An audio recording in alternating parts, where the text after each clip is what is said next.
என்னுடைய அன்பான உறவுகளுக்கு எனது இனிய காலை வணக்கம். இது என்ன வீடியோ அப்படின்னு பார்த்தீங்கன்னா, பிரம்ம முகூர்த்த பூஜை பண்ண வீடியோ தான். நான் கிட்டத்தட்ட ஒரு 10 வருஷமாகவே பிரம்ம முகூர்த்த பூஜை பண்ணுறேன். இதில் எனக்கு நிறையாவே நடந்திருக்கு. இந்த பிரம்ம முகூர்த்த பூஜை பண்ணுறதுனால நிறையாவே நடந்திருக்கு. என்னுடைய வாழ்க்கையில் நான் சொல்லணும் அப்படின்னா, நான் உண்மைக்குமே சொல்கிறேன், ஒரு ஜீரோவாக தாங்க இருந்தேன். எந்த ஜீரோவாக தான் இருந்தேன். ஜீரோனா எதுவுமே தெரியாது அப்படின்னு கூட சொல்லலாம். எனக்கு கரெக்டாக 18 வயசில் கல்யாணம் ஆச்சு. கல்யாணம் ஆகிட்டு தம்பி பையன் கரெக்டாக 23 வயசில் பிறந்தான் பெரியவன்.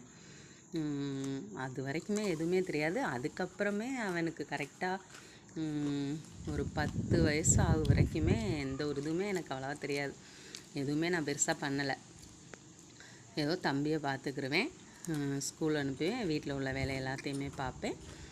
அதுக்கப்புறம் அவங்க அப்பா ஆர்மியில் இருந்தாங்க. அவனுக்கு ஸ்கூல் ஃபீஸ்க்கு பணம் போடுவாங்க, ஸ்கூல் ஃபீஸ்க்கு மட்டும் போடுவாங்க. அது ஸ்கூல் ஃபீஸ் கட்டிவிட்டு அவனை படிக்க வைப்பேன். அப்பப்போ வருவாங்க. எனக்கு தேவையானது வர்றப்போ மட்டும் ஏதாவது செஞ்சு கொடுத்து போயிடுவாங்க. இந்த மாதிரி தான் எங்களுடைய வாழ்க்கை ஓடிட்டு இருந்துச்சு.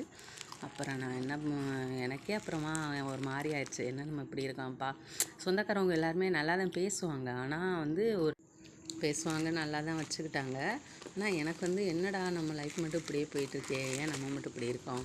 எல்லாருமே நல்லா இருப்பாங்க. என் தங்கச்சி எல்லாம் எனக்கு அடுத்துள்ள பிள்ளைங்கள்லாம் நல்லா இருந்துச்சு. எனக்கு எப்படி சொல்கிறது, வீட்டில் நான் ஃபஸ்ட் பிள்ளையாக ரொம்ப செல்லமாகவும் வளர்க்கப்பட்டேன். ரொம்ப செல்லமாக வளர்த்தாங்க. அதனால் எனக்கு எதுவுமே தெரியல. அப்படியே ஓடிச்சு. கடைசியில் என்னுடைய வாழ்க்கையில் ஒரு இன்வெஸ்ட்மெண்ட்டே இல்லாமல் நானுமே ஆயிட்டேன். அப்புறமா ஒரு 10 வருஷத்துக்கு அப்புறமா பரமக்குடிக்கு வீடு பிடிச்சி வந்தேன். அதுக்கு பின்னாடி தான் நிறையா மாற்றங்கள் என்னுடைய வாழ்க்கையில். அது என்னென்னு ஒவ்வொன்றா ஷேர் பண்ணேன்.